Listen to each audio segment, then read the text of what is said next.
You think you've got my number figured out? A motive born in drought and brevity. And if I'm not the soul of your design, I blatantly decline your remedy. Don't box me in, don't, or I'll leave. I'd rather be a dreamer, I'd rather be free, I'd rather be a leader, I'd rather be a queen, I'd rather be a singer in a trashy cover band.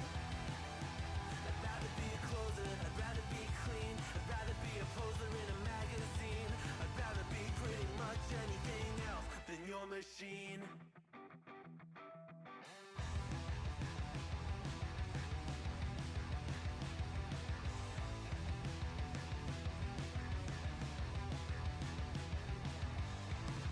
Wasn't always just a single shade, a palette full of gray in reverie. And I can burn it brighter than the sun. I have a colding gun inside of me. Don't box me in, don't, or I'll leave. I'd rather be a dreamer, I'd rather be free, I'd rather be a leader, I'd rather be a queen, I'd rather be a singer in a trashy cover band. I'd rather be a closer, I'd rather be clean, I'd rather be a poser in a magazine, I'd rather be pretty much anything else. And if I fall behind, ignoring all the signs, if I lose the fight, I still rage against the night. Don't box I'd rather be a dreamer, I'd rather be free, I'd rather be a leader, I'd rather be a queen, I'd rather be a singer in a trashy cover band. I'd rather be a closer, I'd rather be clean, I'd rather be a poser in a magazine, I'd rather be pretty much anything else than your machine.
Welcome to the Tuesday stream. I hope everyone's having an awesome Tuesday. Welcome, everybody.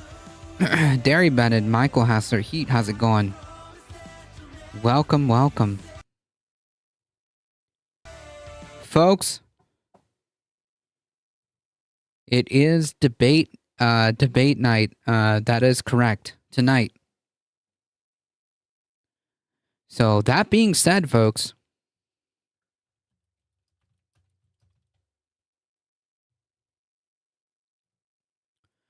don't forget that tonight we will be playing the debate on the Discord, folks.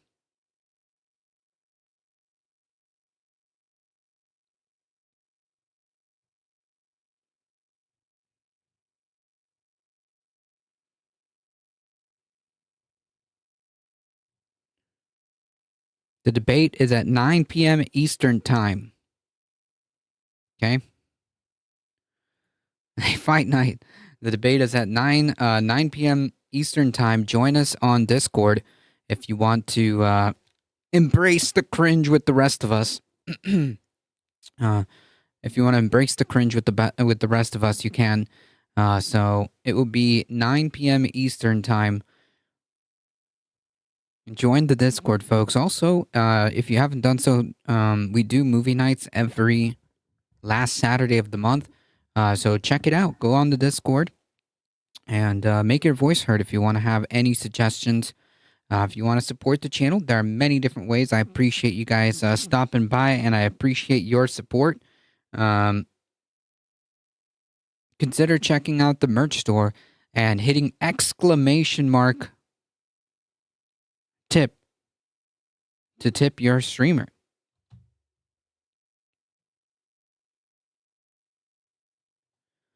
All right, folks, we got to get started because today's a short stream.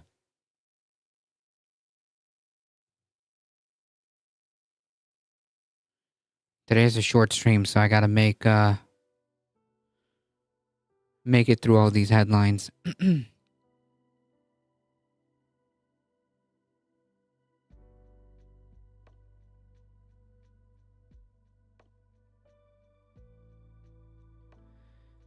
All right, folks, let's do it.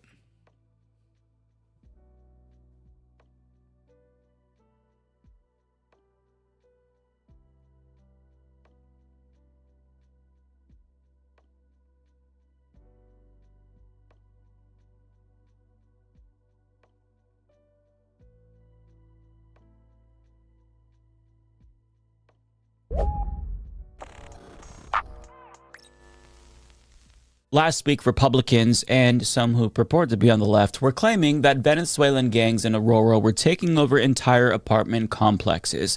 But after that BS hoax was debunked, well, right-wingers immediately latched onto a new xenophobic conspiracy.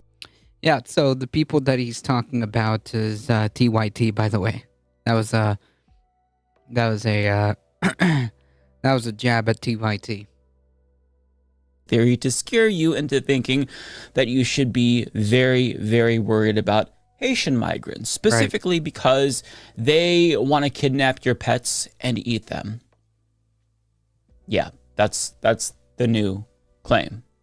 JD Vance, for example, tweeted months ago, "I raise the issue of Haitian illegal immigrants draining social services and generally causing chaos all over Springfield, Ohio. Reports now show that..." Yeah, this is just like a racist attack. Like, look, even freaking Ted Cruz,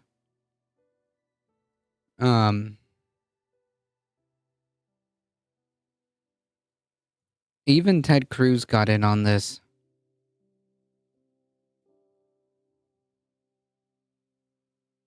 Let me see if I can, Ted Cruz actually unironically posted this. Okay.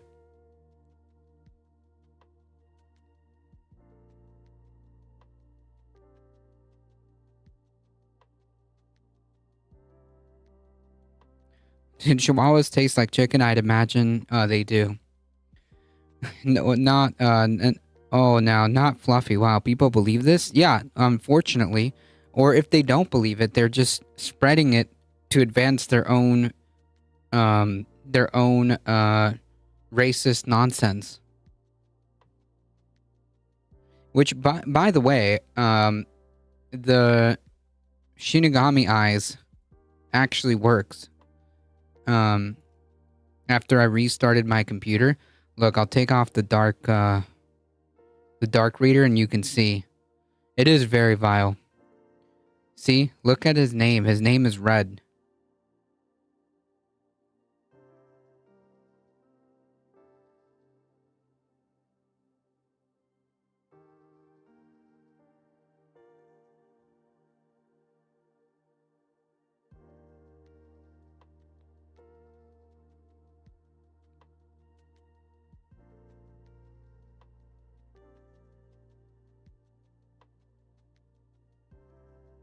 Anyways, and you can see, like, even when I have the dark mode on, you could still see that the links are red. So pretty cool.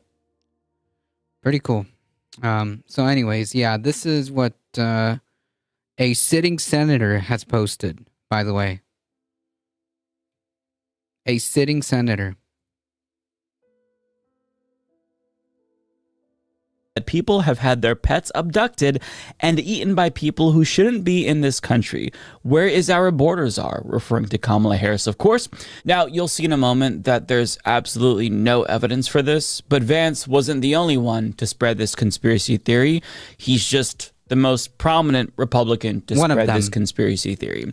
There were others. Republican Representative Mike Collins tweeted, "Without evidence, they're in the park grabbing up ducks." Yeah, one of them. Proof there is none. By the neck and eaten them. Okay. Elon Musk then shared an AI image of Trump saving a duck and a kitten that was literally tweeted by the Republicans on the House Judiciary. Like, just think about that for like 5 seconds. Can we stop right there? The House Judiciary. I forgot to bring that up. On the Twitter. But the House Judiciary Committee tweeted this.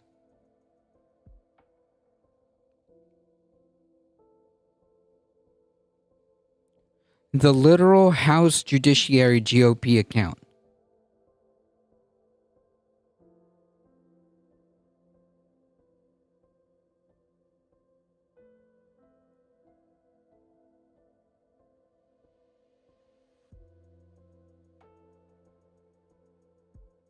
Committee. Very, very serious party, folks.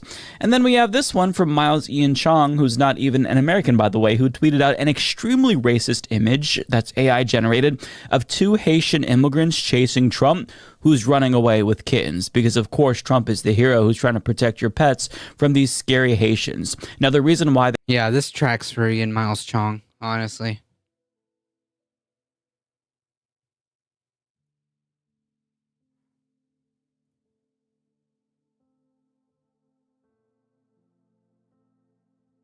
How do we know it wasn't him? That's right.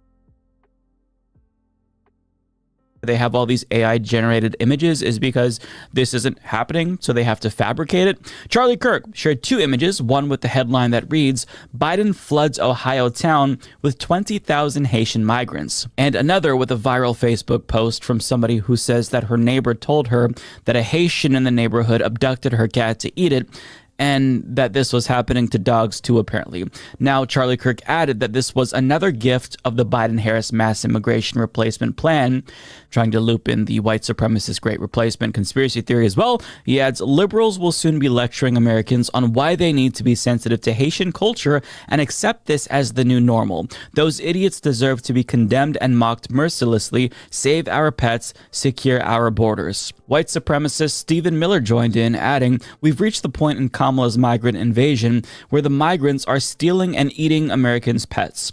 And idiot Ted Cruz tweeted out an image of 2 cats with the caption, "Please vote for Trump so Haitian immigrants don't eat us." There's more, but you get the point. This is honestly exhausting to me. You know, if you're genuinely that concerned about people who eat dogs, then why are you cool with RFK Jr. endorsing Donald Trump, who allegedly ate a dog? Don't you have a problem with him? Why are you cool with Kristi Noem? Kristi Noem, Right, like that. She literally freaking killed her dog. She literally shot her dog.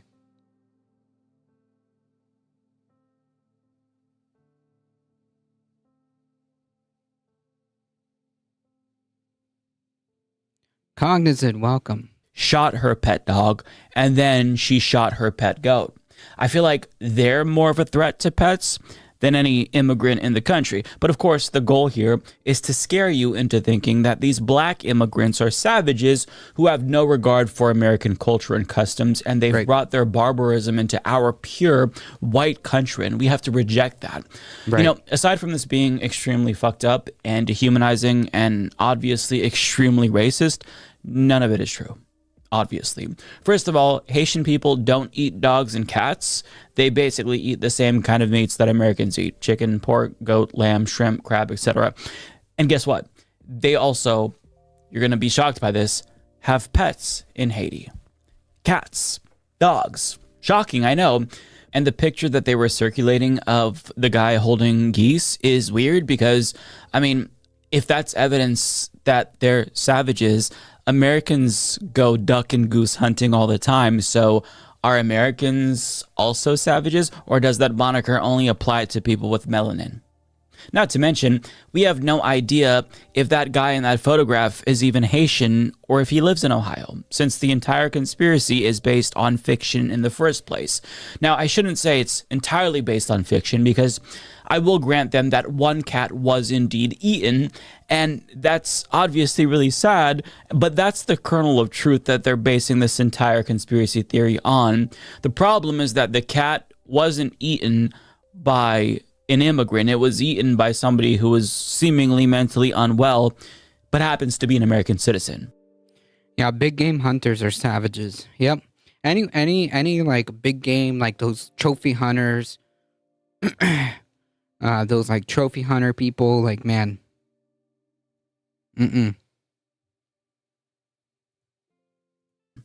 Wasn't a Haitian migrant, but they're trying to scapegoat Haitian migrants because, well, Racism. take a guess. Now, as the New Republic reports, right-wingers seem to have conflated a report from Canton, Ohio, of a woman who was arrested for allegedly killing and eating a cat with complaints from residents in Springfield, more than 170 miles away from Canton. The woman is a U.S. citizen, and there is no indication she is a Haitian immigrant. Meanwhile, police in Springfield say they have received no reports of pets being stolen and eaten, according to the Springfield News-Sun. The newspaper says that the rumor Surprise. began from a local Facebook group where a poster claimed Yeah, like that tracks. Like, we can stop right there, right? Like, yeah, the rumor started in a local Facebook page. Yeah, okay. that her neighbor's daughter's friend lost her pet cat and found it hanging from a tree branch at a Haitian neighbor's home to be carved and eaten. The post cited with no evidence that rangers and police said that they have been doing it at a local park with ducks and geese, according to the newspaper. But these reports do not appear to have reached the right, who are not only spreading the rumor, but using it to promote anti-immigrant policies and make racist attacks. Of course, but I mean, you know, somebody on Facebook said it, so it must be true, because there's a lot of truth coming from Facebook these days, right? I don't understand why their standard for evidence is so laughably low. Literally any one of us can make up whatever bullshit claim we want on Facebook. Something going viral doesn't automatically make it true. Right, but like that's kind of like the point, right? The truth doesn't matter. It's not necessary here in this equation. What matters is furthering that racist narrative.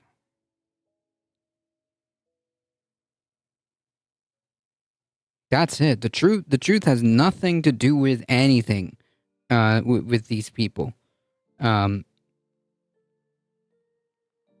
It's not about the truth.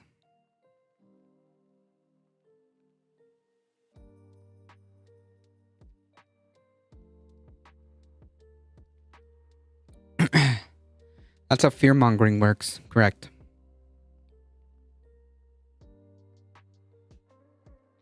The usual hunting prey lately for American citizens seems to be other humans. And it's not evidence, right? A Facebook post making a claim is not evidence. You need more than that in order for a story to be true.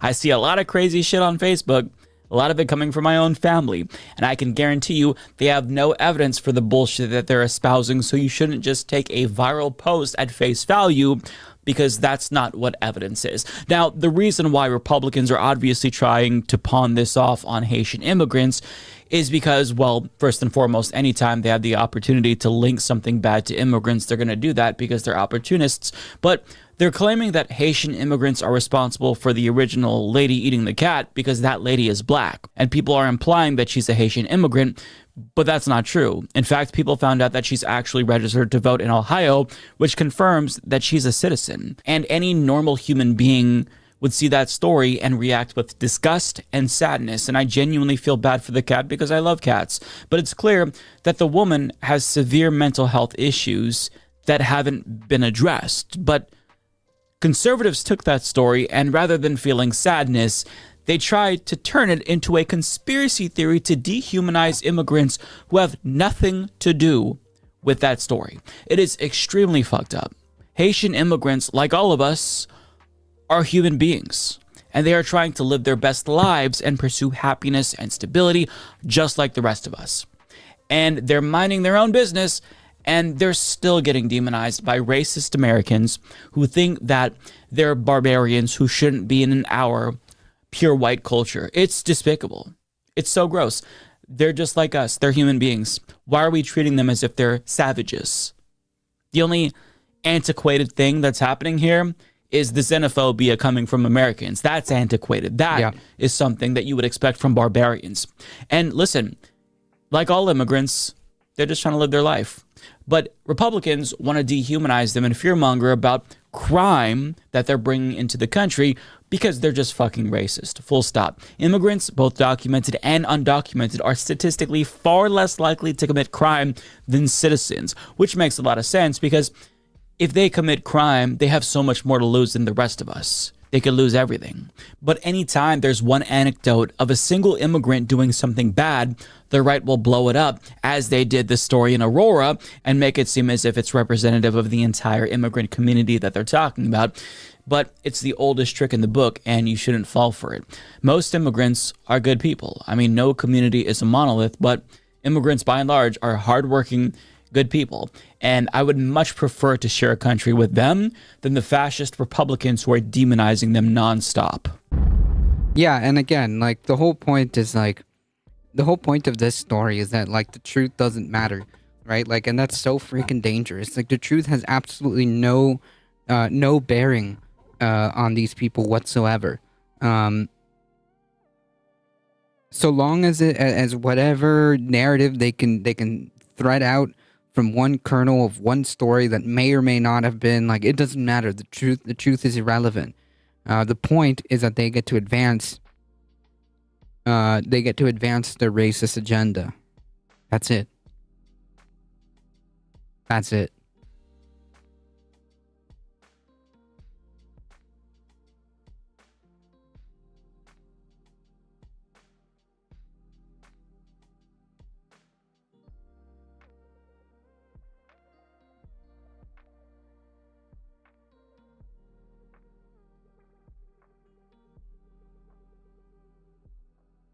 Trump's also now pushing this lie of, like, Colorado's not taken over by Venezuelan gangs. This is exactly what he does every time he's run. MS-13, the caravan. I'm sure some of these Mexicans who are coming across as rapists are nice people. This is what the right does. They will take a story off of the local news. They will twist it. We see this now with Charlie Kirk, and I can imagine every other right-wing Yeah, Aurora, Colorado. I used to live south of there. Huh. show right now is talking about how Haitian immigrants are eating people's pets. Or the Venezuelan crime Well, gangs that's what this taking is. over That's what the, this clip is. Yeah. They will do this over and over again. They will take a story. In the Haitian pet story, it actually was a woman who, they don't even know if it's Haitian, was black, has been voting for at least 6 years in this country, so not an immigrant, killed a cat, supposedly was eating it at night, like raw or something. Ew. Clearly, someone who was probably having some type of mental break, whether it was drug associated or not, we don't know. That then spins into Haitian immigrants who've moved into a town in Ohio because there has been an influx of Haitian immigrants. We've had a lot of political turmoil there. We have natural disasters. Yeah, like has nothing to do with anything. That place is a melting pot. They just want to demonize those folks. Correct. It doesn't matter if there's a story or not. They'll just make shit up and blast it over the internet with no second thought about it. It's endless projection with no end in sight. Right. Exactly. That goes to the core of what I was saying. The truth is irrelevant. Are now eating people's pets because of a vague report that maybe one person killed a duck. Incidentally, duck is like people kill ducks. People eat ducks. I don't know if you've ever been to a farm Yeah. where they raise ducks for killing ducks, but they do. But this is, and then it becomes, comes into some type of phenomena. This is all coming from one video of a gang in completely dilapidated housing run by a slumlord where all of the tenants have come out and said bed bugs, rats, complete structure falling apart. And one person sees a video of 5 guys in a gang, and then all of a sudden it's like Venezuelan gangs have taken over all these things when it's really about the landlord who's an absentee slumlord, doesn't want to put money in there and is looking for an excuse as to why all of the tenants are coming out and doing protests and press conferences saying this absentee slumlord is basically screwing us all over. Here's Donald Trump. He picks it up. The audience is partly to blame. Practice some critical thinking skills. Yep, but that's kind of like the whole name of the game, right? You don't need that. You just need to. You just need your preconceived biases affirmed, and that's it. Side note: I got a replacement fridge, not a new fridge. I'm gonna plug it in a few hours from now. Well, congratulations! It's about time. A loaf of bread costs 50% more today than it did before the pandemic. Yeah, a working fridge is a good fridge.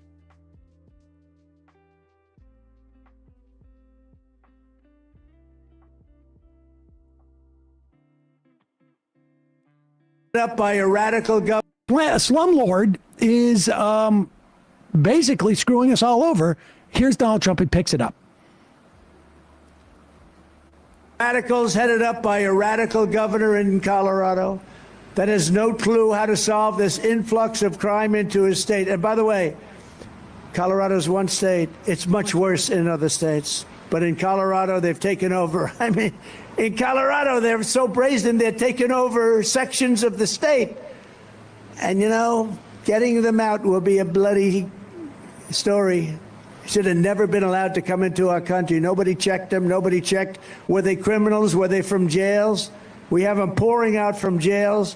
We have the worst criminals in all of these countries. 168 so far are registered, 168 countries. They're in our country, and they said, if you come back, you will be executed. You will be killed immediately. Not going to be easy, but we'll do it.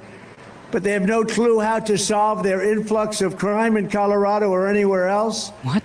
But far more importantly, All right, we don't need to hear any more of the, I mean, this is what you're going to see, constant stuff like this. The right is going to trumpet, is going to walk this. There's one beat cop in New York City who is quoted in a New York Post piece claiming that 75% of crime in Midtown Manhattan are immigrants. One cop. The New York Post reports it, and then every other right-wing outfit posts it as if it's a fact. There is no data to support this. Crime is down precipitously in New York. August was one of the sort of like the least killings, least shootings. I mean, just crime is down significantly from like, where it's been for. Yeah, somebody pay Janet Kasparian. Somebody pay Janet Kasparian with that one. Translation, ICE purge all non-whites in Colorado. Well, that old orange windbag better run. For the last 20 years, significantly less crime than there was 25 years ago.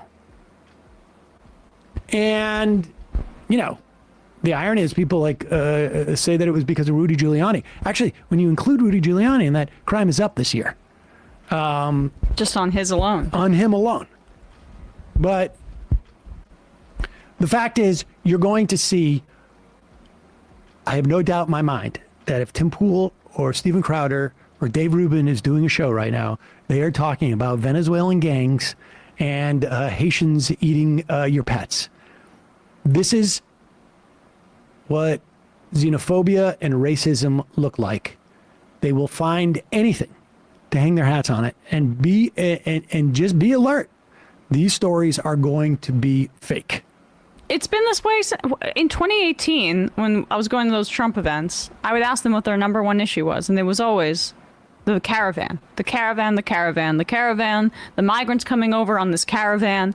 And what do you know? As soon as the midterms were over, no one gave a crap about the caravan. Right, like the magical caravan.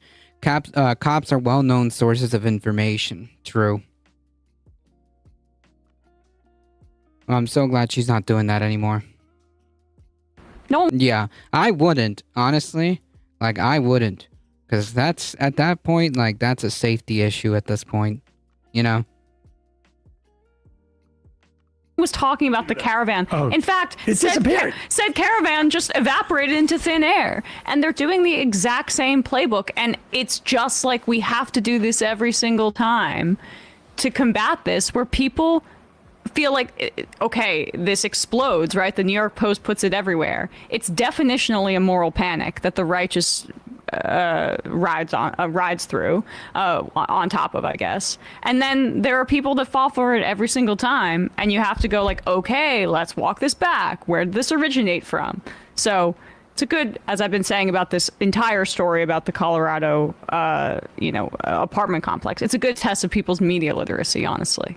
And our vice presidential nominee for Donald Trump and Ohio Senator J.D. Vance just posted this old clip of him at a community hearing saying, "Months ago, I raised the issue of Haitian illegal immigrants draining social services and generally causing chaos all over Springfield, Ohio. I was racist back then, too. Reports now show that people have had their pets abducted and eaten by people who shouldn't be in this country. God. Where is our border czar?"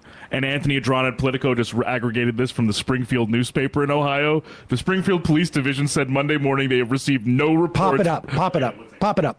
I mean, this is the vice presidential nominee claiming that Haitian immigrants are stealing pets and eating them. Here is this is a guy from Politico, the congressional reporter for Politico. The Springfield Police Division said Monday morning they have received no reports, zero reports related to pets being stolen and eaten. Zero reports. And I guarantee you this stuff is going to be all over right-wing media. It is. It is all over right-wing media. Conservative Americans with media literacy. Yeah. I can answer that. The amount of conservatives with media literacy can be rounded to a statistical 0. Okay? All over right-wing media. They're just doing satanic panic, but with racism, right? Where it's like, oh, these Haitian migrants are coming in and they don't respect our godly laws. Look, they're eating pets. But can you imagine? Yeah. Can you imagine? It's a negative number. if Tim Walz made something like I mean, look at this is JD Vance. This is the vice I presidential know. nominee. It's insane. It's insane. Reports now show that people have had their pets abducted and eaten by people who shouldn't be in this. What reports? What reports? Are you watching Crowder? His X algorithm, which is all coincidentally, it's so curious why my X algorithm is all black people fighting each other on the street. Oh well. Anyway, here I heard about these Haitian immigrants eating pets and abducting people's pets. It's I mean, it's just unbelievable. reports now show that people are either having their pets abducted and eaten by people who shouldn't be in the country. I just want to the original report, as you're saying, was that person who was mentally unstable ate their own cat, right? Were they going around town and abducting people's cats No, to eat it was them? all. It was all. It's like just a cop showed up and she killed the cat, and I don't know that. There's that just she was so eating. many lies in this one Now, also, two-sentence tweet. Let's be Yeah. Conservatives, Americans with any literacy. Welcome, Footlong. The employees of conservative media don't even have media literacy. I think a lot do. They just lie. That's a good point. You know, like who comes to mind? Because like genuinely, like, not that it, not that it matters. We're just kind of speculating here. But a person that comes to mind is like maybe your Ben Shapiro types versus your like Tim Pool types, right? Like Tim Pool, like it would be a miracle. If there was some way to verify how much of the stories does Tim Pool actually read about when he talks about them on his podcast, right? Like, the same goes for Dave Rubin, right? Dave Rubin's another one that comes to mind, versus like a Ben Shapiro, right? be clear. These people, too, he's talking about, these Haitian immigrants, they are here legally. They are here legally. They're not citizens, but they're immigrants who are here legally.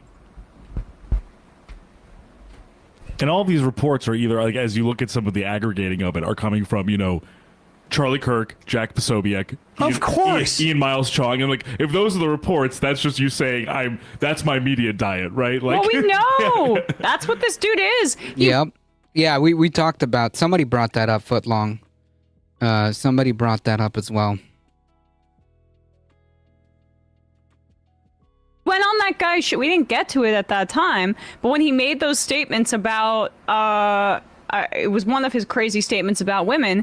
He was on the show of a guy that used to be a regular Tim Pool guest, who had basically said on Tim Pool's program that he thinks that 15-year-old girls are more mature than boys at that age, and that like it's not that big of a deal. Essentially, I'm paraphrasing, but for them to be sexualized, these are the waters these guys are swimming in. It's very dark. Fantastic moron. TYT is going all in on this Venezuelan gang story. Yeah. At some point, MR will have to address the severe right-wing pivot they have and how dangerous it is to lead normie libs down the right-wing rabbit hole. Soon, Anna will endorse Trump over his strong stance of executing Venezuelan gangs, invading the Rockies, and complete her David Rubin arc. I don't know about the latter part, but the idea that some local news story that has one video of 5 Venezuelans with guns going into an apartment, when you have the same local news story showing dozens of tenants of that apartment complex saying, we don't have a problem here with Venezuelan gangs. We have a problem with a slumlord who is not doing any upkeep of these apartments. I don't know what to tell you. Somebody's on some type of mission. I don't know what it is, but maybe we'll spend a little more time like watching this stuff. I mean, they've got to account for this. It's irresponsible. It's what it is. Shame on Anna. She's so jelly of Rubin in particular. How easy of a progressive story would that have been to make? Like, the story makes itself, right? The story makes itself. Crappy landlord, crappy slumlord, who owns who hoards housing, is being crappy. Like that's it. That's the story. That's the progressive story right there. Landlord being crappy. Landlord versus tenants. She is bad, I agree. Like, the idea you're a national show and you're going to talk about a local news story that is indicative of nothing. Crime is down. And when you're convinced that crime is up and then get the statistics and see that crime is down, then you have to start picking individuals. This is the functional equivalent of some dude from Concerned Women of America saying that in Wisconsin, in a Wisconsin school, somewhere in Wisconsin, Silent Night, they've taken out the reference to Jesus, and now we have a war on Christmas. That's what this is. Yeah. This is war on Christmas shit. Yeah. Yeah. This is the same like level of like media, whatever you want to call it, as the Joe Rogan story that he was promoting, that they were having like litter boxes in the classrooms for students to use. It's the same nonsense. Over and over and over and over and over. It's just massaged to cater to the people that you need to otherize that week.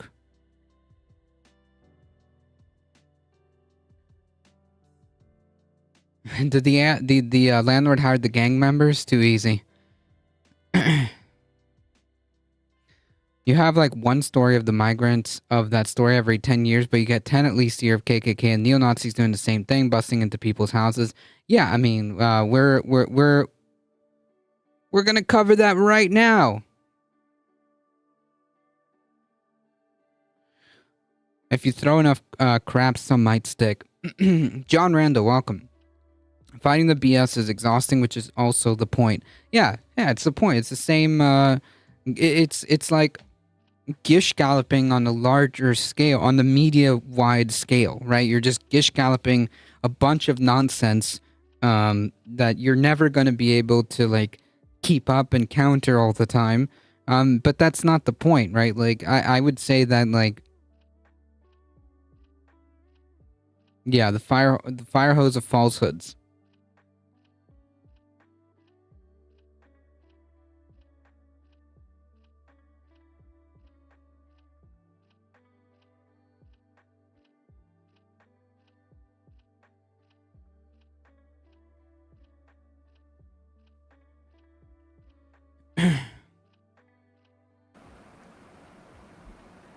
Full-on war on Christmas shit.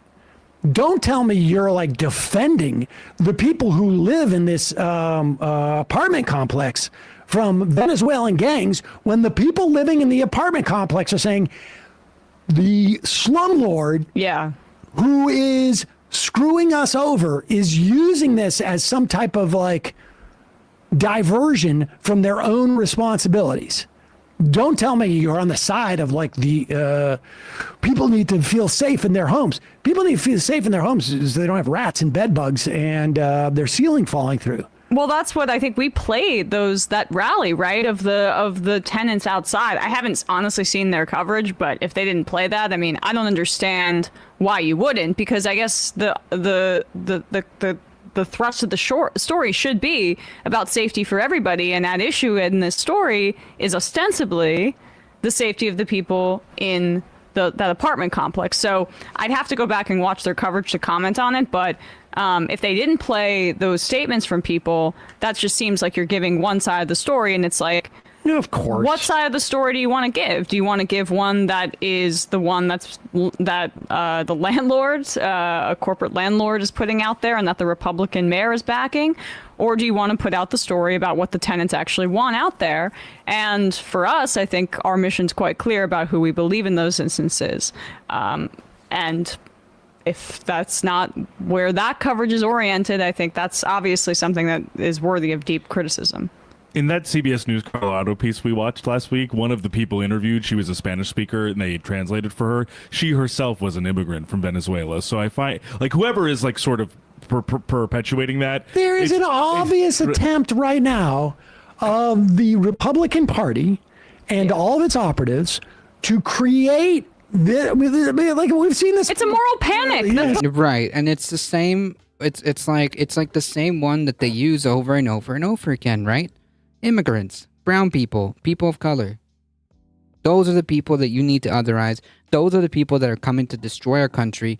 Those are the people that are the root cause of your problems, right? Like, that's it. That's a story as old as time. Most news I see has a degree from Clown College specializing in magic distraction. Right, why would you listen to the tenants? Squirrel. I've seen this I mean, so just- many times. almost Like, there's a moral panic about the kitty litter in schools. Like, Ah. then all of a sudden the New York Yeah, there you go. See?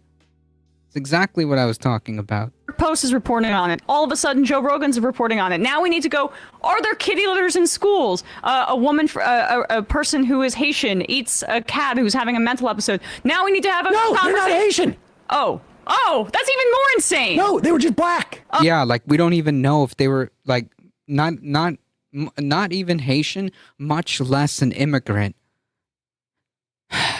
Oh, They were well, just black, okay, and they were so- just assumed that it was a Haitian person. And then So- you can say reports are being asked, therefore we must discuss it because questions are being asked. Right. So the permission structure becomes, there are reports, And it's so just we like- have to discuss the reports. don't we? Exactly. Right. So that's the point but what we get so frustrated about is how these kinds of things originate, right? And not giving oxygen to them, I feel like, is kind of baseline Charlie Jerk progressive says, coverage. MI can confirm they did not play that clip, and even theorized that the tenants are being critical of the landlord because the gangs are threatening them to stay silent. Oh boy. Oh, yeah, I don't know, man. I don't know what to tell you. Pete the cat. If the immigrant story is so true, why isn't the response? Why are the police there so inept to let them take over an apartment building? This is all like no-go Muslim stories. No-go Yeah. zones. It's just absurd. Sharia I law. can't even, honestly. Do you remember when there was all that Sharia law Yeah, being so are you implemented? kidding? Ted Cruz also said we were going to be put into Hobbit homes. These are all things, but I mean, look, we got to take it seriously. Hey, folks, don't forget to hit the subscribe. Yep. This is the problem, though. The lie travels fast, far and fast, and then it takes days to follow up and set the story straight, but by then the lie has taken hold. Right, so, like, I think, like, at that point, the only thing you can do is just not engage with the people that are spreading the lie, right? Like, what exactly would be the point of arguing about a BS story, right? At that point, like, once you have set the record straight as far as you know, that's it. There's nothing else to talk about, right? Like, the story is BS. You know, there's no conversation to be had at that point, because anybody that's approaching you with that is just wrong. It's just BS, right? So there's no point in engaging with it. It's the equivalent, as I've said before, it's the equivalent of trying to argue with a flat earther, right? There's nothing productive going to be happening when you're already starting off a BS premise.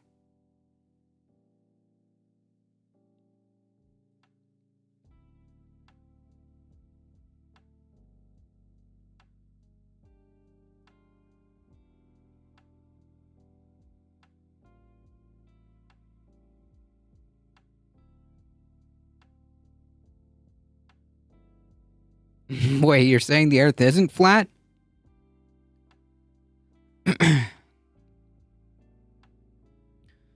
I found this story mildly amusing. Melania Trump is boosting conspiracy theory online about rally shooting to promote her book, her memoir.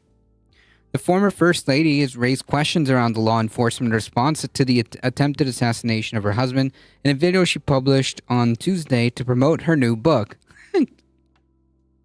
Thanks. That's amazing. In the 34-second video posted to her Twitter account, Melania begins to describe the attempted assassination on her husband as a horrible, distressing experience, and now she says in the video, which is overlaid with dramatic instrumental music, the silence around it feels heavy. I can't help but wonder why didn't law enforcement arrest the shooter before the speech? She asks, there's definitely more to the story that we need to uncover the truth. Also, by the way, buy my memoir. I don't care, do you? The video then cuts back black, then ends with the image of her cover to the new memoir, Melania, and a link to buy copies. Oh man, like honestly, like they freaking deserve each other. Like, really? Really?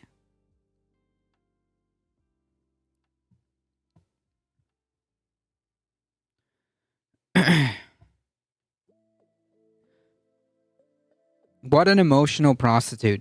Well, like, honestly, these two deserve each other. Because, like, Trump does the exact same thing. Trump does the exact same thing.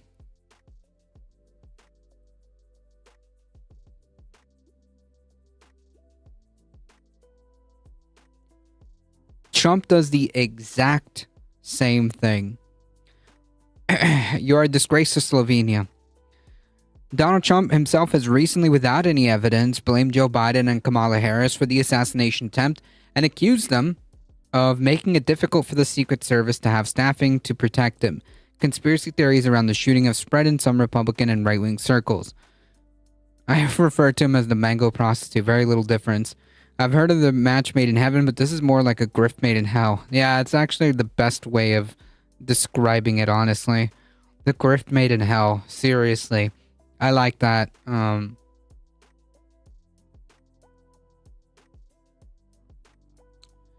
I like that analogy.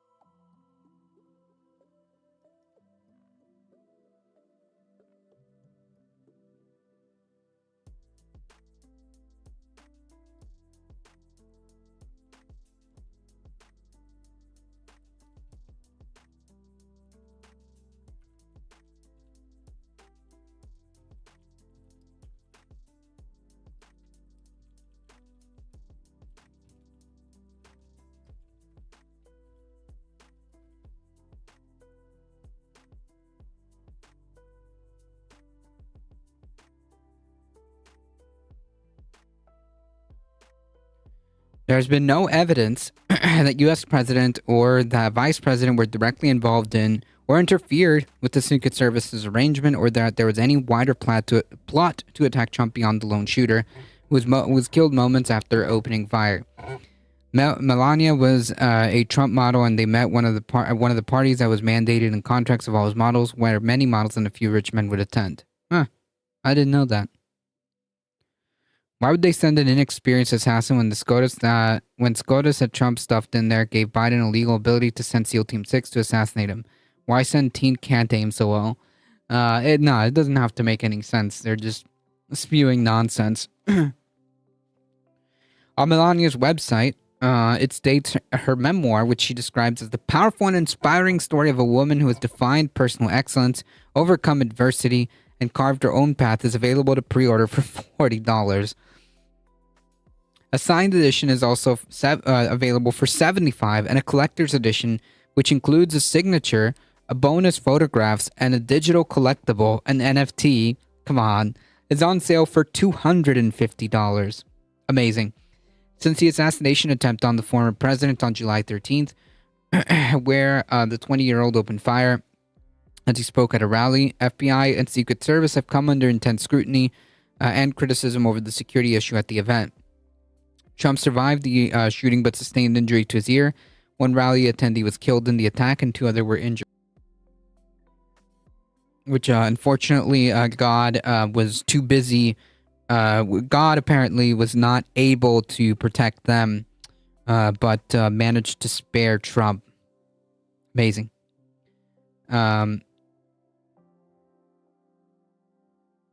Which we already know as much as we know here.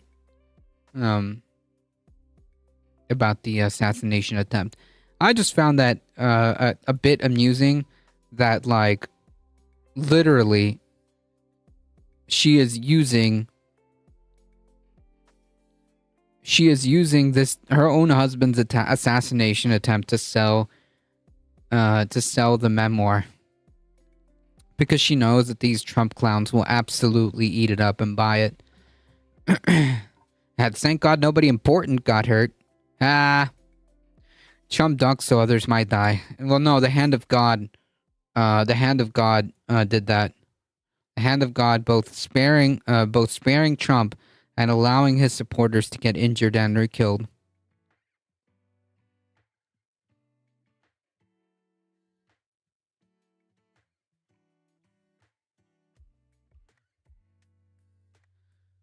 So we went over the stuff that's happening in Texas, where there's some dubious stuff going on regarding the election. Well, now, as it turns out, there's some shenanigans happening in Florida regarding the right to bodily autonomy petition.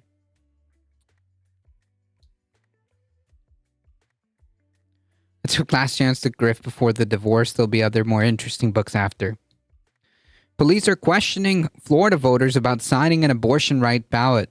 So that's cool. Cops are showing up to question citizens about the petition that they signed to get that amendment on the ballot in November. State police are showing up to Florida voters' home to question them about signing a petition to get an abortion rights amendment on the ballot in November, and a state healthcare agency has launched a website targeting the ballot initiative with politically charged language. Critics say they're the latest efforts by Florida Republican elected officials to leverage state resources to try to block the abortion right measure, moves which some Democratic officials argued could violate state law against voter intimidation. Yeah, no kidding. Ron DeSantis has repeatedly used state power to interfere with the citizen-led process to get reproductive freedom on the ballot, said Florida Democratic Party Chair Nikki Fried, who told reporters on Monday this is their latest desperate attempt before Election Day. The ballot initiative, known as Amendment 4, would enshrine abortion rights in Florida law if approved by 60% of voters. So, folks, if you're in Florida, this would be a fantastic reason to get out there and show up for this ballot initiative. So vote yes on Amendment 4. The procedure would remain legal until fetus is viable, as determined by the patient's healthcare provider. There's no way this is legal, and it's some wild Gestapo stuff. Right, like the premise on this, I'm sure they're going to get into it, I think. But I think, like, the reason why this is happening, it doesn't make it any less dystopic or any less creepy. But they're trying to see if there's any fraud, regarding the amount and the manner as to how those signatures were obtained. I think that's the angle that they're trying to use. Isaac Menach, one of nearly 1 million people who signed the petition to get the measure on the ballot, said a law enforcement officer knocked on his door last week in Lee County in Southwest Florida to ask him about signing it. The officer said questioning was part of an investigation into petition fraud. Sure, whatever. I'm not a person who's going out there protesting for abortion, Menach told the newspaper. I just felt strongly, and I took the opportunity when the person asked me to say, yeah, I'll sign that petition. Critics say the investigation is a brazen attempt to intimidate voters in the country's third largest state from protecting access to abortion, and the latest in a series of efforts by the governor's administration to target Amendment 4. Amendment 4 was placed on the ballot by nearly 1 million Floridians around the state and across party lines who believe that people and not politicians deserve the freedom to make their own healthcare decisions, said Lauren Brenzel, the director of Yes on 4 campaign, in an email. But the state will stop at nothing to keep in place their near total abortion ban. Florida law currently bans most abortions after 6 weeks of pregnancy before many women even know they're pregnant. Speaking at a press conference Monday in South Florida, DeSantis defended police visiting homes of petition signers, of course, because he's a fascist, and a separate move by a state healthcare agency to create a website targeting the ballot amendment, which, saying both are aimed at making sure that November's vote is fair. And by fair, it means it needs to have the outcome that I want. Not the outcome that the people want. That's not how we do things here in fascist Florida, in the fascist state of Florida. DeSantis signed the law in 2022, creating a state police force dedicated to investigating. You are just someone who wants censorship and doesn't want free speech. Yeah, go fuck yourself, dude. You've been given way too many chances as it is, or rather, that's the extent of the chances you've been given. You know, I try to give as many chances as possible, but like, dude, come on, get out of here. That's enough of that.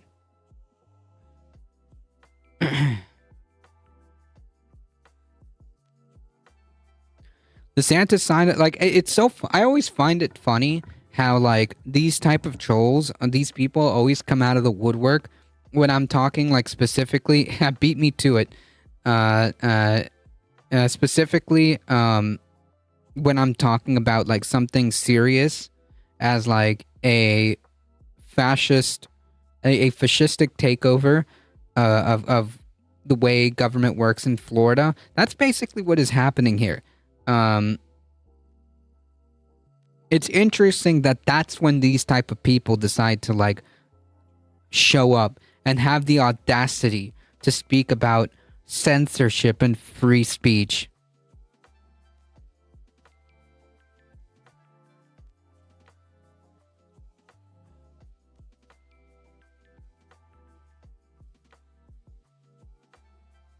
Yeah, it's okay, Michael Hassler.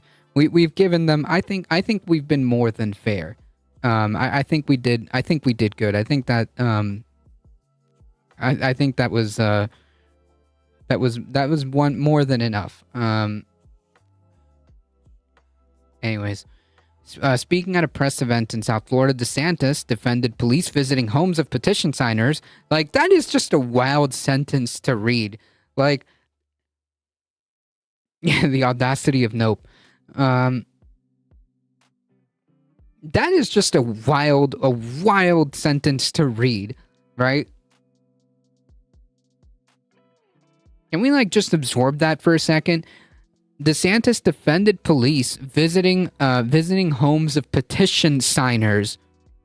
Okay?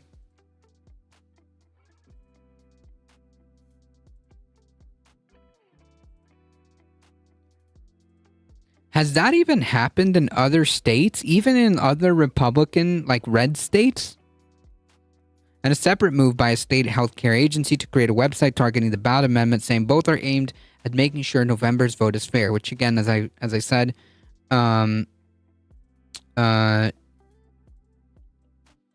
the vote being fair means they win. That's about the extent of that. They claim that crime is rampant, and yet they're okay with just letting police intimidate law-abiding citizens instead of being out there and doing their job. Right. It's almost like that's not the job of the police. DeSantis signed a law in 2022 creating a state police force dedicated to investigating voter fraud and election crimes. Voter fraud is very rare, typically occurs in isolated instances, and is generally detected. Right, like that is an immediate, like that is just so freaking, like we talked about this, and it's freaking dystopic. The justification is that they are questioning the legitimacy of the way the petitions were done and the signatures. So they're going around investigating the people who signed the petition to make sure that they signed the petition and it's them. So yeah, it's just some weird, creepy dystopic shit.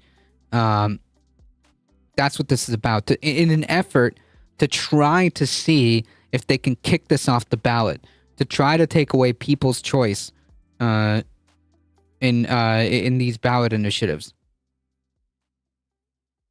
That's voter fraud. Gotcha. Right. They think that like they think that, or they're trying to paint the picture that the signatures are fake, or maybe not all of them are real signatures, and hopefully enough of them are fake signatures so that they can kick this off the ballot.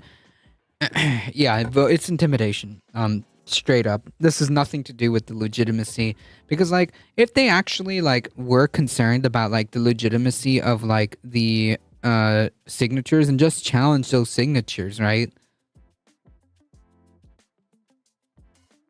Right, we all know that statistically voter fraud is a big nothing burger, right?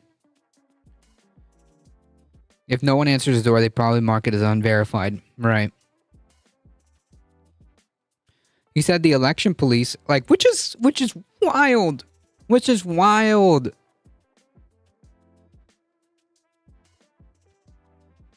Literally 1984. The election police are going to the homes of people who signed the petitions that got the amendment on the ballot, not to intimidate them. Yeah, okay. Like, can you imagine, like, the cops show up, the state police show up, and like, hey, yeah, by the way, we're the the election police. We need to ask you some questions. Bro, what? Can you imagine? Like, I would wager that a lot of people would never, ever, ever sign another petition again. Okay? Like, people would never sign another petition again to get anything on the ballot, which is kind of the point. Yeah, there's an election police that was formed in 2022, which when this happened, when this happened, we talked about it, and I say the same thing, and I will keep saying the same thing every time this comes up. Like, what is the problem that this is supposed to be a solution of? Like, where is the evidence that there's so much fraud, that there's so much election crimes, as he puts it, that an entire police force, an entire department dedicated to this is necessary? Like, where's the evidence of that? And obviously the answer to that is it doesn't exist, because the point isn't actually finding like voter crime, because that's so freaking rare. That's so rare, and there's already like methods in place to detect that and to deal with that. To the extent that it occurs, there's really no need for an entire police force. Like, the actual motive behind doing this is to try to have a legal excuse, a legally built excuse for voter intimidation. That's what it is. It's for exactly this purpose. It's so that they can call in the state election police or whatever, so that they can go knock on your door and be like, hey, we need to ask you questions about that petition you signed the other day. Bro, what?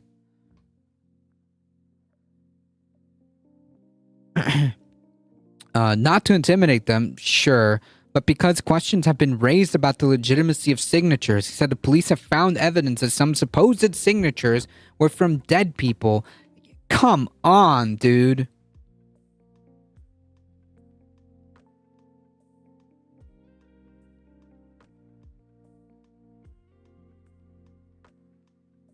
Come on. Anyone who submitted a petition that is a valid voter, i.e. voters that I agree with, that is totally within their rights to do it. DeSantis said, we are not investigating that. What we are investigating is fraudulent petitions. We know that this group did submit on behalf of dead people. Oh, so I assume that you are going to submit evidence of that and there's going to be prosecution? So, like, where is that?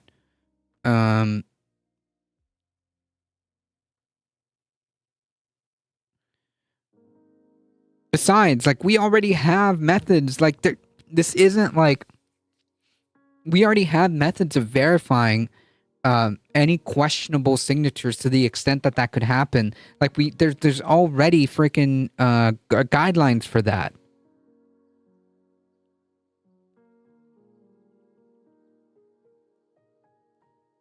I see dead people. DeSantis does apparently everywhere. The message is being sent if you sign a petition for a constitutional amendment in Florida, which, by the way, just to add to that, a not only just a constitutional amendment, but like asterisk, one of the few ways that you have a actual direct say in what happens is those constitutional amendments.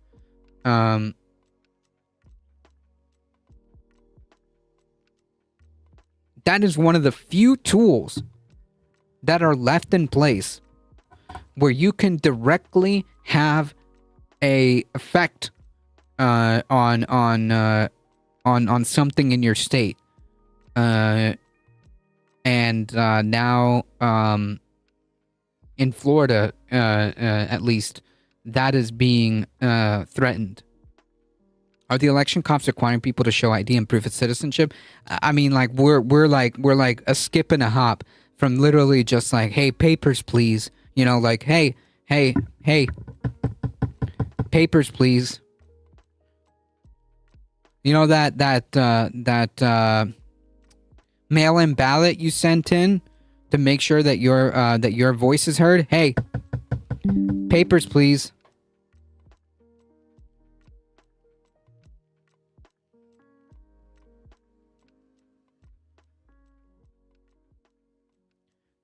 A deadline in state law to challenge the validity of the signatures has long passed. Like, this is absurd. There's already a law to address this problem. But the county level election administrators across Florida say they have been receiving requests from state officials to turn over verified petition signatures as part of a state probe. Yeah, okay, whatever.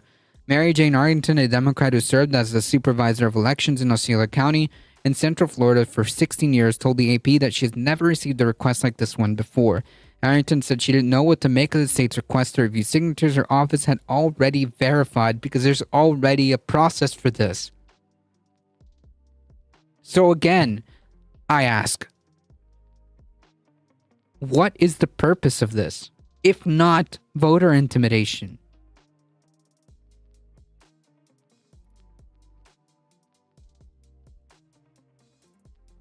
Arrington said she didn't know what to make of the state's request to review signatures her office had already verified.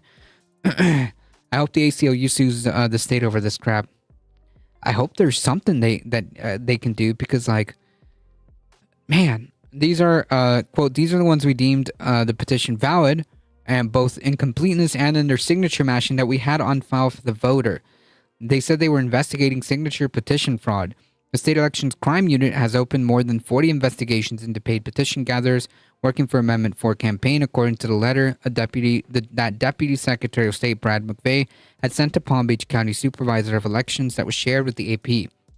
Judges have tossed out previous criminal cases brought by the controversial Office of Election Crimes and Security. Meanwhile, State Healthcare Agency launched a new website targeting Amendment 4 with a landing page proclaiming Florida's protecting life and warning, don't let the fearmongers lie to you. Man, this is some wild dystopic stuff happening in Florida.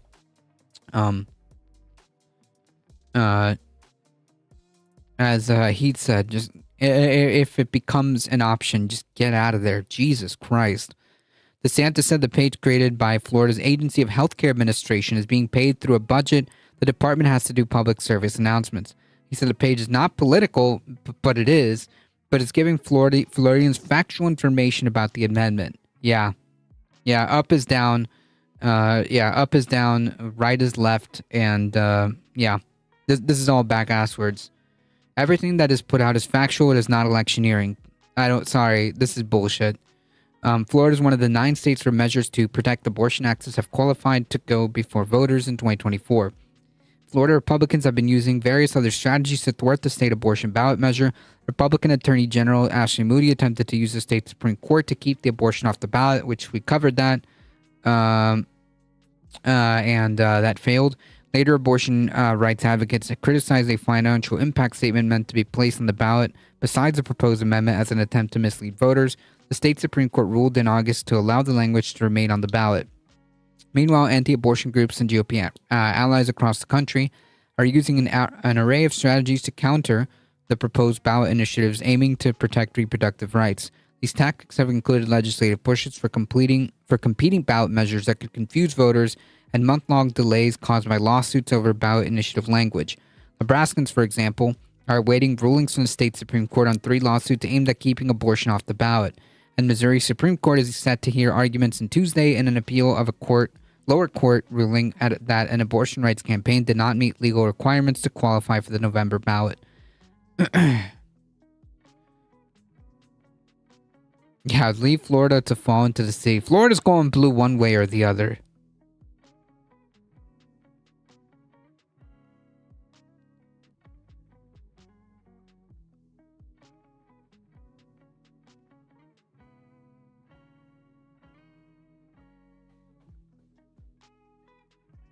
So going back to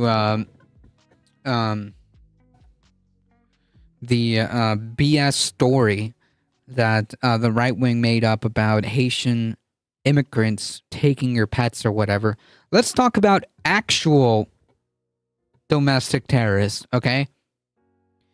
2 have been charged with soliciting attacks on minorities, officials, and infrastructure on Telegram. 2 people prosecutors say were motivated by white supremacist ideology have been arrested on charges that they used on the they used the social media messaging app Telegram to encourage hate crimes and acts of violence against minorities. Government officials and critical so acts of violence against minorities, government officials, and critical infrastructure in the U.S. to the Department of Justice on Monday. The defendants, identified as Dallas Humber and Matthew Allison, face 15 federal counts in Eastern District of California, including charges that accuse them of soliciting hate crimes and murder of federal officials, distributing bomb-making instructions, and conspiring to provide material support to terrorists. Humber, 34, of Elk Grove, California, and Allison, 37, of Boise, Idaho, were arrested on Friday. Humber pleaded not guilty in a Sacramento courtroom on Monday to the charges. Her attorney, Noah Oren, declined to comment on the case. It was not immediately clear if Allison had an attorney who could speak on his behalf. The indictment accuses the 2 leading Telegram, a news network of channels and group chats on Telegram, and of soliciting followers to attack perceived enemies of white people, government buildings, energy facilities, and, quote, high-value targets such as politicians. Today's actions make clear that the department will hold perpetrators accountable, including those who hide behind computer screens and seeking to carry out bias-motivated violence, said Assistant Attorney General Kristen Clark, the Justice Department's top civil rights official, at the news conference. The pair's extortions to commit violence include statements such as, quote, take action now and do your part, and users who carried out acts to further white supremacism were told they could become known as saints. Yeah.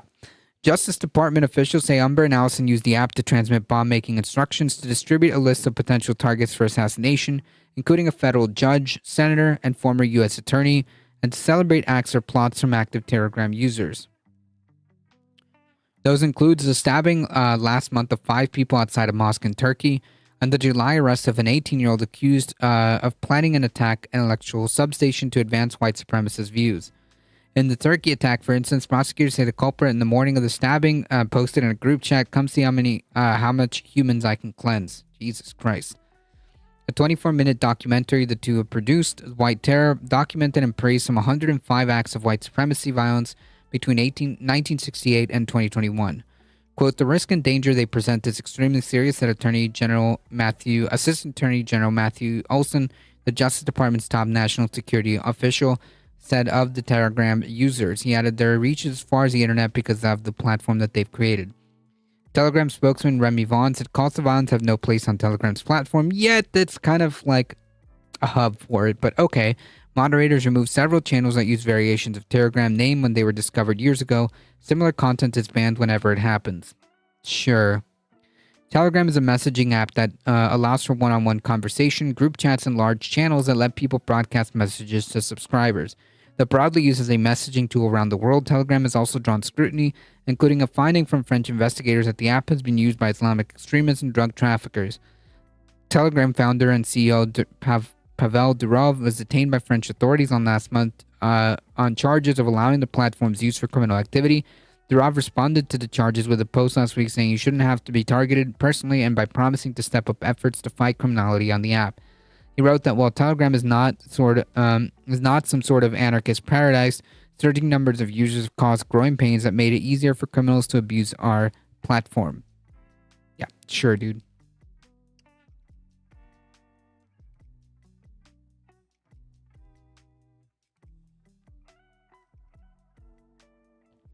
All right, folks, we got one quick article because it is almost time, folks. ABC presidential debate, the rules for tonight. Let's go over this real quick before we go. The rules have been released for the first and possibly only debate between former President Trump and Vice President Kamala Harris. Tuesday's debate at the Philadelphia National Constitution Center is a showdown that could define the rest of the presidential campaign. The debate, which begins at 9 p.m. on Discord and hosted by me, there will be no live audience, no opening statements according to the rules released last week. The candidates will have 2 minutes to answer questions, 2 minutes for rebuttals, and an additional minute for follow-up and clarification. The two candidates will also have 2 minutes to deliver closing statements at the end. Harris and Trump won't be able to ask questions of each other, only the moderators, ABC's David Muir and Lindsay Davis, are permitted to ask the questions. The debate will last 90 minutes and will include 2 commercial breaks. Candidates aren't allowed to take pre-written notes or props on stage, and they won't receive topics or questions in advance. ABC is allowing other television networks to simulcast the debate. CBS will air the full debate on the CBS stations and streaming network CBS News 24/7, followed by post-debate analysis. The debate will be the first time Harris and Trump meet face-to-face. There was a tussle last month between Harris and Trump about whether to mute the candidates' microphones when it wasn't their turn to speak. In the first debate, Trump and President Biden mic were muted, which was requested by the Biden campaign. The Harris campaign requested a change to allow open mics, saying in a letter to ABC News that Harris is fundamentally disadvantaged by this format, which is served to shield Donald Trump from direct exchanges with the vice president. Although the Harris campaign said the Trump campaign insisted on muted mics, Trump said on August 26th that it doesn't matter. I'd rather have it probably on, but the agreement was that it would be the same as it was last time. In that case, it was muted. I didn't like it last time, but it worked out fine. The Harris campaign agreed in the end to have the muted microphones. The Harris campaign has also told CBS News that it was offered assurances that the microphones may be unmuted if there's significant crosstalk between the candidates. A candidate who constantly interrupts their opponent will be warned by the moderator, and their comments may be relayed to the audience. And if the microphones don't pick up the exchange, a group of reporters who will be in the room will be able to report anything noteworthy. The campaign has taken different approaches to debate preparation. Harris traveled to Pittsburgh on September 5th and spent the time there focusing on strategy, a senior campaign official said. While Harris has planned to pepper Trump with questions, her campaign has had to seek out a new approach, fearing that her ability to most effectively engage with the former president will be hampered by the microphone restrictions. The vice president is practicing with extended mock debates with a focus on policy and effort to draw a contrast with the former president.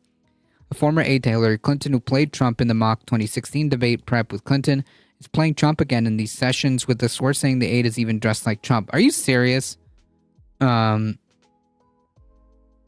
Okay. Read and Rap, welcome. Wait, I thought they were going to unmute them.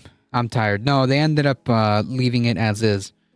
The Harris campaign wanted them unmuted. She should stop when he makes a face and say, "Did you want to say something?" While Harris participated in several Democratic debates ahead of the 2020 primary, this is her first presidential debate, while it is Trump's 7th debate. Trump told Good Morning New Hampshire last week that he's been preparing all my life for this debate, apparently. All his life. Amazing. Quote, so you know, I have meetings on it. We talk about it, but there's not a lot you can do.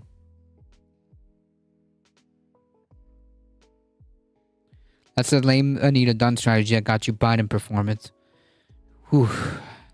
Trump has been reviewing policy positions with advisors in the lead up to the debate. Sources familiar with the former president's preparation told CBS News, though his preparations are characterized as somewhat informal, including speaking with voters and engaging with the media. A coin toss was held virtually on September 3rd, which candidate with the candidate who won the coin toss allowed to choose the order of the closing statements or podium placement. Trump won the coin toss and chose the select order of statements, said ABC News. The former president chose offer the last closing statement.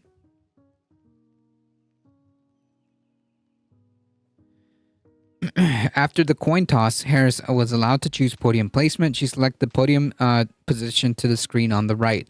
The rules also state that the candidates will stand behind their lecterns for the duration of the debate, a rule that may remind viewers of a 2016 debate between Trump and former Secretary Hillary Clinton, when Trump left his place to linger near Clinton, a move some viewed as an intimidation tactic.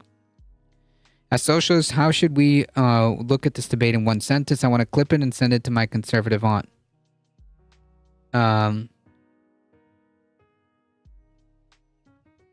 Okay, I got you. Hold on.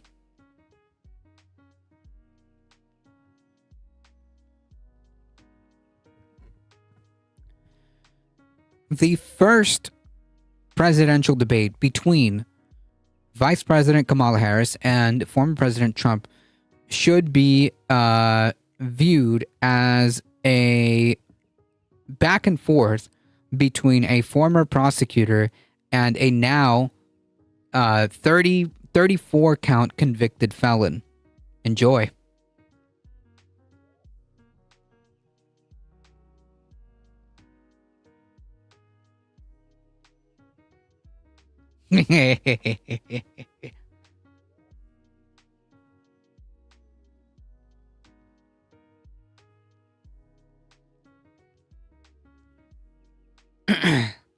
Dumb and Dumber reading the phone book. And somehow those two are tied in the polls. Agreed. Somehow we've managed to make it this. Like, look, this isn't like a like super pro Kamala Harris kind of like take. It's more like, man, I want the fascists to lose. Does that make sense?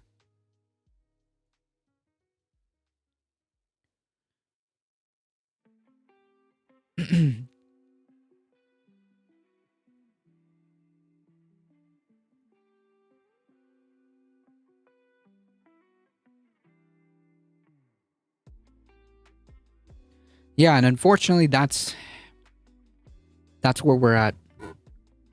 I want the fascists to lose. That's basically it. I'm honestly not even expecting much more of Kamala Harris now that I've based on what she's said and done. I'm not expecting much out of her. But yeah, the fascists must lose. If you ever been under the control of a narcissistic parent or boss, you know. So it's a repeat of the 2020 election, essentially. Kind of, yeah, actually. It's kind of now that Kamala's in, it changed from a repeat of the 2016 election to a repeat of a 2020 election, where it's like, I think she could win. I think she could win. Granted, it's very close, but I think she can win.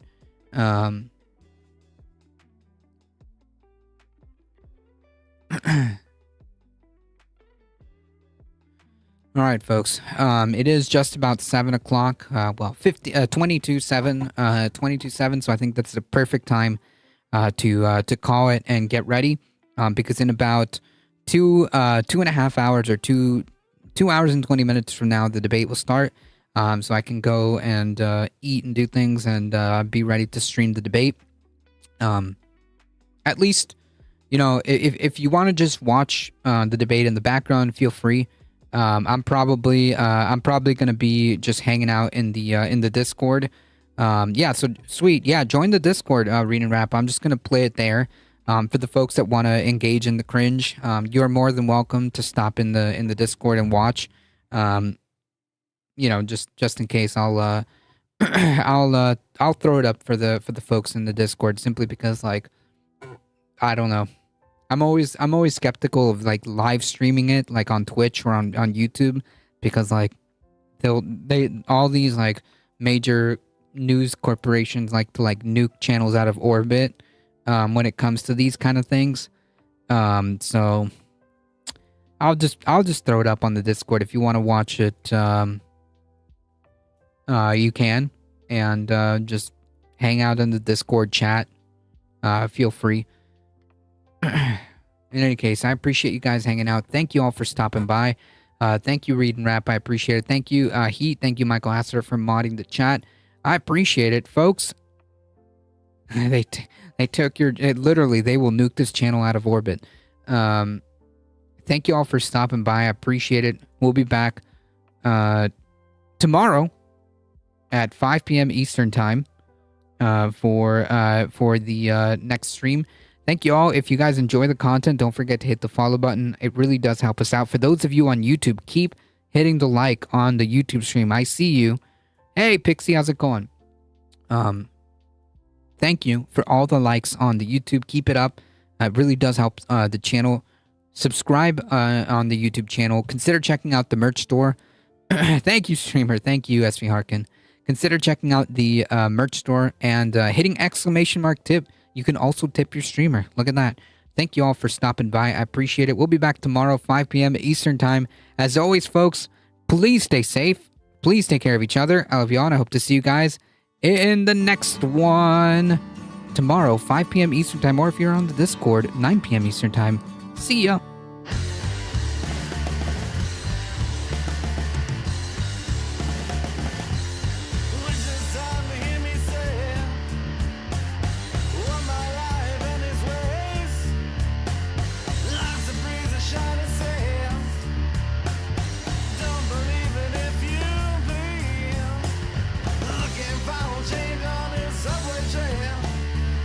See you later.